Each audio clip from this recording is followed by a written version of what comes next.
आते हैं और बात तेलंगाना की कर लेते हैं। तेलंगाना से भी बहुत उम्मीदें हैं, क्योंकि तेलंगाना में कुछ महीने पहले विधानसभा चुनाव हुए थे, जिसमें कांग्रेस पार्टी को प्रचंड बहुमत मिला था। अब तक अजय समझे जाने वाले केसीआर को सत्ता से बेदखल कर दिया गया। राहुल गांधी ने भी तेलंगाना में जोर शोर से प्रचार किया है। चुनाव से पहले तो सोनिया गांधी को भी तेलंगाना से चुनाव लड़ने का ऑफर आया था। वहां कांग्रेस पार्टी इस बार 17 सीटों पर चुनाव लड़ रही है, जिसमें से राहुल को 10 सीट जीतने की उम्मीद है और 5 सीटों पर क्लोज फाइट की बात राहुल कर रहे हैं। पिछली बार राहुल की पार्टी को यहां 3 सीटें मिली थी, यानी कांग्रेस के पास इस बार पूरा स्कोप नजर आ रहा है राहुल का। तो राहुल का दावा है 10 सीटें, क्लोज फाइट 5 सीटों पर।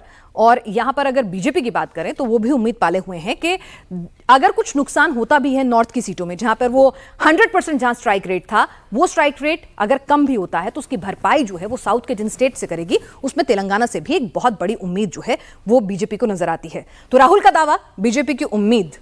राशिद जी, आपसे ही शुरू करते हैं। देखिए पिनाय, देखिए हमने देखा है कि कांग्रेस जहां भी राज्यों में जब एक बार पिछड़ जाती है, चाहे वो दिल्ली हो या बहुत से उत्तर प्रदेश, बिहार, बंगाल, तमिलनाडु, अधिक वो वहां पर फिर पनप नहीं पाती। लेकिन तेलंगाना उसका अपवाद रहा है। तीसरे नंबर की पार्टी हो गई थी कांग्रेस और फिर वापस 1 नंबर की पार्टी हो गई। वहां के जो जाति समीकरण है, समुदाय का समीकरण है, वो सब कांग्रेस को फेवर करते हैं। गारंटी बहुत अच्छी चल रही है। तीसरा राज्य ऐसा जो मेरी नजर में है जो कांग्रेस जहां डबल डिजिट में आ सकता है, मतलब 10, 11, 12 सीटें। आप अगर देखिए तो MIM जो उनका बड़ा घोर विरोधी था और वोट कटुआ था, अब की जो उनका संवाद रहा है असदुद्दीन ओवैसी का, वो थोड़ा बदला बदला नजर आया। अपनी सीट बचाने के चक्कर में वो कांग्रेस को 2-3 सीटों पे अघोषित रूप से समर्थन दे रहे हैं। तो ऐसी परिस्थिति मुझे नजर आती है जहां कांग्रेस वहां से 10 या 11, 12 सीटें प्राप्त कर सकती है। तो राहुल गांधी की उम्मीदों को राशिद जी अपने अनुभव का जो है वो सपोर्ट देते हुए नजर आ रहे हैं। अनंत जी, मुझे लगता है बीजेपी दुगनी सीटें करेगी। वहां अभी 4 हैं मेरे ख्याल से, 7 वो लोग उम्मीद मान के भी चल रहे हैं, तो आप एक एक्स्ट्रा दे रहे हैं। हाँ, मुझे लगता है कि विधानसभा चुनाव में जो जिस प्रकार से वोट परसेंटेज वहां बीजेपी का बढ़ा है, तो तेलंगाना में बहुत बीजेपी अच्छा करेगी। और मुझे लगता है कि TRS से जो वोट छिटके हैं और कांग्रेस का जो थोड़ा बहुत मनभेद वाली सीटें होंगी।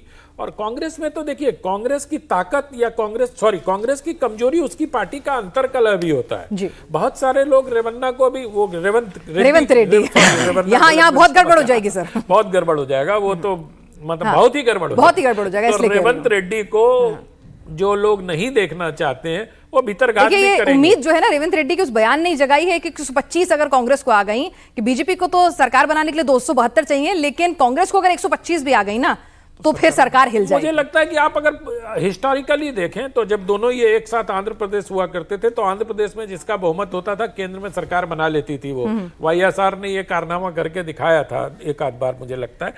तो इस बार तेलंगाना में बीजेपी बहुत अच्छा करने जा रही है। और वजह यही है कि उसने जिस प्रकार से वहां काम किया है, संगठन के स्तर पे काम किया है। कुछ अंतर विरोध आपको दिखाई देंगे। वो जो हमारे संस्कृति मंत्री हैं किशन रेड्डी और जो वहां के प्रदेश अध्यक्ष हैं, दोनों में स्वैपिंग जब हुई थी तो उसको लेके दिखाई पड़ेगा। लेकिन उसका असर भी बहुत सारे भाई लोगों को ये उम्मीद थी कि विधानसभा चुनाव में भी दिखाई देगा। कौन सी सीटें गेन कर रहे हैं बता पाएंगे? नहीं, सीट नहीं बता पाऊंगा मैं, ठीक है, मेरे ख्याल से सीट नहीं बता पाएंगे। ठीक है, सुधांशु जी, क्या है कि जो सारा TRS के खिलाफ जो एंटी इनकम्बेंसी का माहौल बनाया था, वो संजय बंटी ने बनाया था, जो प्रदेश अध्यक्ष थे। क्या होता है कि जब एक पार्टी के प्रति लोगों में आक्रोश आ जाता है, रूलिंग पार्टी थी, आक्रोश आ गया, तो उसके खिलाफ जो माहौल बना वो तो भाजपा ने बनाया। लेकिन संजय बंटी वहां से निकाल के वो प्रदेश केंद्र में आ गए थे, तो जो वो पॉलिटिकल वैक्यूम था वो बाय डिफॉल्ट कांग्रेस के पास गया। कांग्रेस ने उसके लिए कोई मेहनत नहीं करी थी, रेड्डी जी ने कुछ नहीं करा था। मतलब इसीलिए अगर आपको ध्यान होगा, किसी को था ही नहीं कि कांग्रेस जीत सकती है यहाँ पे। क्यों? क्योंकि उनका कोई कंट्रीब्यूशन नहीं था। वो वहां पे लड़ाई, जैसे आज अन्नामलाई ने तमिलनाडु में लड़ाई लड़की, वैसे ही संजय बंटी ने लड़ रखी थी। और ये पॉलिटिकल जो चेंज था वो उसके थे। एनीवे, तो बाय डिफॉल्ट कांग्रेस को आ गया, लेकिन कांग्रेस के प्रति लगाव नहीं था। वो तो TRS को हटाना था, तो विकल्प कांग्रेस की कर दी है। इस समय भाजपा क्यों वहां पे ग्रो? कांग्रेस को बिल्कुल भी क्रेडिट नहीं देंगे। मैं एक सीन खत्म कर दूं, बस एक सीन। हमारी 4 सीटें हैं, एक नेचुरल वहां पे हमारा एक प्रभाव है। और पिछले बार का, पिछले 4 साल नहीं, बीजेपी का, हाँ सॉरी, आप हमारे राजनीतिक विश्लेषक हैं। पुरानी आदतें हाँ, आप हमारे राजनीतिक विश्लेषक हैं। पुरानी मोहब्बत है, पुरानी आदतें जाते जाते जो है मोहब्बत बोलिए, पुरानी मोहब्बत है, जाते जाते जाएगी। तो भाजपा का वहां पे अपना एक प्रभाव है, और जो पिछले 5 साल का वहां पे संघर्ष रहा, और जो रहा लोकसभा में, उसका बहुत फायदा मिलने वाला है।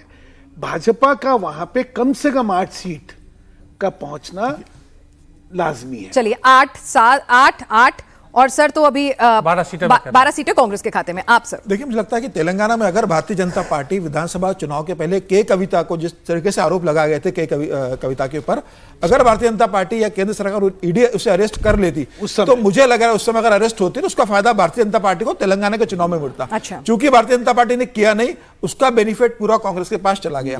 मुझे ऐसा लगता है कि वहां पर एक जहीराबाद की सीट है जो भारतीय जनता पार्टी इस बार जीतने जा रही है, और भारतीय जनता पार्टी ने टिकट डिस्ट्रीब्यूशन बहुत स्मार्टली किया इस बार। जितने बीआरएस के जो कैंडिडेट थे उनको लाकर टिकट दिया है, जिनकी खुद की अपनी ताकत है वहां पर वोट बैंक लेने की, उसके साथ भारतीय जनता पार्टी का कैडर जुड़ रहा है। मुझे लग रहा है इस बार भारतीय जनता पार्टी वहां पर 8 सीट जीतने जा रही है, और जो सीटें बटेंगी भारतीय जनता पार्टी कांग्रेस से बटने वाली है। 8 भारतीय जनता पार्टी को मिलेगी, मुझे लगता है 7 से 8 सीटें कांग्रेस को मिलेगी, और एक सीट बीआरएस और एक इसको मिलेगी, 17 सीटों में से ओवीसी को मिलेगी। तो मुझे ओवैसी को जिता रहे हैं आप मतलब? हाँ, ओवैसी जीतेंगे, इसमें कोई दो राय नहीं है। वोट का मार्जिन कम होगा, उनकी जीत सुनिश्चित है। पर थोड़ा मेहनत करनी पड़ी है इस बार। हाँ, मैंने तो अब डर एक तो है उनके पास, उन्होंने देख लिया कि राहुल गांधी अमेठी में हार सकते हैं, तो मैं भी हैदराबाद में हार सकता हूं। लेकिन वहां का जो जातिगत समीकरण है वहां पर, तो वो शायद उनके फेवर में ही है, तो हारने के चांसेस कम बिल्कुल। वो सीट ऐसी है कि इतनी ज्यादा मुस्लिम डोमिनेट करते हैं वहां पर कि वो सीट उनके जीतना तय है। मुझे ऐसा लग रहा है कि माधी लता भी चुनाव बहुत अच्छा लड़ी वहां पर, इसमें उनको वोट अच्छा मिलेगा। मैं वहां पर ओबीसी की एक सीट दे रहा हूं हैदराबाद की, बीआरएस को एक सीट मिलेगी, बाकी मुझे लग रहा है जो सीटें हैं वो दोनों में बराबर बिठेगी। तो 8-7 का ही रहेगा। बहुत भारतीय जनता पार्टी और कांग्रेस में बहुत ज्यादा क्लोज कंपटीशन है वहां पर, एक तरफा लड़ाई किसी के लिए नहीं है।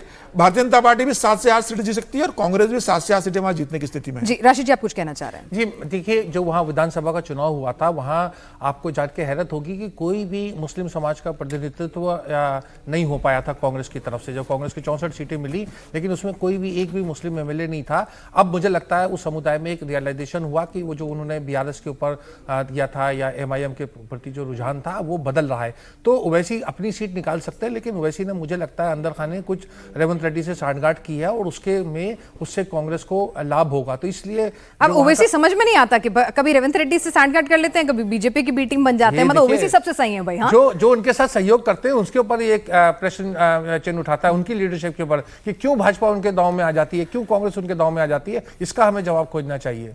ठीक है, तो चलिए यहाँ पर तेलंगाना कम से कम एक ऐसा स्टेट है जहां पर मेरे चारों पैनलिस्ट जो हैं उनके जो आंकड़े हैं बहुत ज्यादा वेरी नहीं कर रहे हैं। राशिद जी भी 2-3 फालतू दे रहे हैं, बाकी सब भी बराबर का मुकाबला लगभग बता रहे हैं। उदार भी हैं थोड़े, मतलब इनका स्वभाव भी उदारता का है। बीजेपी की तरफ उदारता नहीं नजर आती है। आप लोग कांग्रेस की तरफ सख्ती रख लेते हैं, राशिद जी बीजेपी की तरफ उदारता नहीं दिखाते हैं। मैं आपसे कह रहा हूँ 2 राज्य ऐसे हैं, गुजरात और मध्य प्रदेश, जहां भाजपा जो है, और उत्तराखंड और जो हिमाचल की बात कर सकते हैं, जहां 100% सीटें भाजपा जीत रही है। अब की बार भी जी। तो जहां पर कांग्रेस का गेन मुझे नजर आ रहा है या इंडिया अलायंस का, वो भी मैं बता रहा हूं। चलिए, तो अगर ये इंडिया अलायंस का जो गेन है अगर राशिद जी से हिसाब से आता है, तो शायद जनता की दिलचस्पी जो है, अभी तक ये कह रहे थे ना डन एंड डस्टेड, सबको पता है कि भाई नतीजे क्या है, वो वाली फील जो है वो थोड़ी कम होगी। थोड़ा चुनाव जो है दिलचस्प बनेगा अगर राशिद जी के जो आकलन है वो आगे सही साबित होता है।